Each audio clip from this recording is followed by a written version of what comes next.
Cross voting ವಿಚಾರವಾಗಿ ಅಲ್ಲಿ ನನ್ನ ಅಭಿಪ್ರಾಯ ನೆನ್ನೆನೇ ಹೇಳಿದ್ದೀನಿ.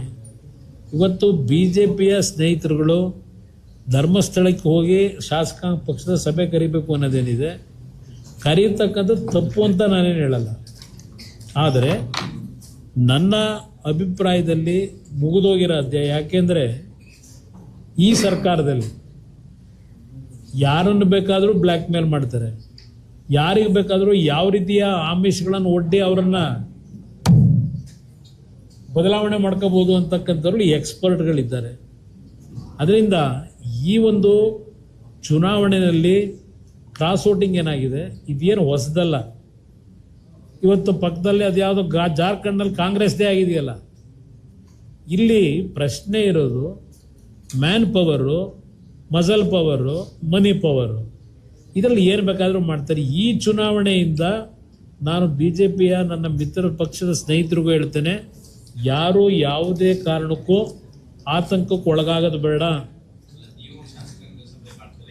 ನಾನೀಗಾಗಲೇ ಮಾಡಾಯಿತು.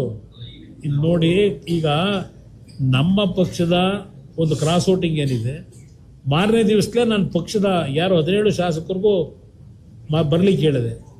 17 ಶಾಸಕರುಗಳು ಎಲ್ಲರೂ ಶಿಸ್ತುಬದ್ಧವಾಗಿ ಬಂದು ಹಾಜರಾತಿ ಮಾಡಿ ಅವರೆಲ್ಲ ನಮಗೆ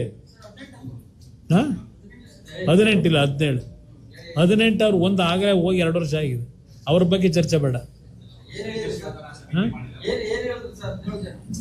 ನೋಡಿ, ನಾನು 17 ಜನಕ್ಕೂ 17 ಜನ ಅಷ್ಟೇ ಅಲ್ಲ, ವಿರೋಧ ಪಕ್ಷದಲ್ಲಿರ್ತಕ್ಕಂಥ ನಮ್ಮ ಶಾಸಕರುಗಳೇನಿದ್ದಾರೆ, ವಿರೋಧ ಪಕ್ಷದವರಿರಲಿ, ಕಾಂಗ್ರೆಸ್ನಲ್ಲೂ ಸಹ ಹಲವಾರು ಶಾಸಕರ ಕ್ಷೇತ್ರದಲ್ಲಿ ಅಭಿವೃದ್ಧಿಗಳು ಕುಂಠಿತ ಆಗಿದೆ, ಹಣ ಬಿಡುಗಡೆ ಆಗಿಲ್ಲ. ಇವರು ನಮ್ಮ ಈಗಿನ ಮುಖ್ಯಮಂತ್ರಿಗಳು ಭಾಳ ಧಾರಾಳವಾಗಿದ್ದಾರೆ. ಅವ್ರು ಹೇಳಿದ್ದಾರೆ ಕೆಲವರಿಗೆಲ್ಲ, ನಿಮ್ಮ ಕ್ಷೇತ್ರಗಳಿಗೆ ಎಲ್ಲ ಅಭಿವೃದ್ಧಿಗೆ 50 ಕೋಟಿ ಬೇಕು, 100 ಕೋಟಿ ಬೇಕು, ತಕ್ಷಣ ಕೊಡ್ತೀನಿ ಅಂತ ಏನು ಹೇಳಿದ್ದಾರೆ.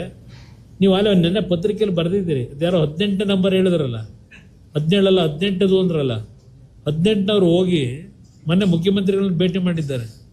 ನೀವು ಮಾಧ್ಯಮ ಸ್ನೇಹಿತರು ಕೇಳಿದಾಗ ಇಲ್ಲ ಅಭಿವೃದ್ಧಿಗೆ ದುಡ್ಡು ಕೊಡ್ತೀನಿ ಅಂತ ಹೇಳಿದ್ರು, ಯಾವಾಗ ಕೊಡ್ತೀರಿ ಅಂತ ಕೇಳಕ್ಕೆ ಬಂದಿದ್ದೀನಿ ಅಂತ ಹೇಳಿದ್ದಾರೆ. ಅದರಿಂದ ಅಭಿವೃದ್ಧಿಯ ಹೆಸರಿನಲ್ಲಿ ಕೆಲವರಿಗೆ ಸ್ವಲ್ಪ ಕ್ಷೇತ್ರದ ಜನತೆ ಮುಂದೆ ಹೋಗ್ಲಿಕ್ಕೆ, ಇವತ್ತು ಅಭಿವೃದ್ಧಿ ಆಗದೇ ಇದ್ದರೆ 2 ವರ್ಷ ಚುನಾವಣೆ ಇದೆ, ಆ ಹಿನ್ನೆಲೆಯಲ್ಲಿ ಕೆಲವರು ಕ್ರಾಸ್ ಔಟ್ ಮಾಡಿರ್ಬೋದು.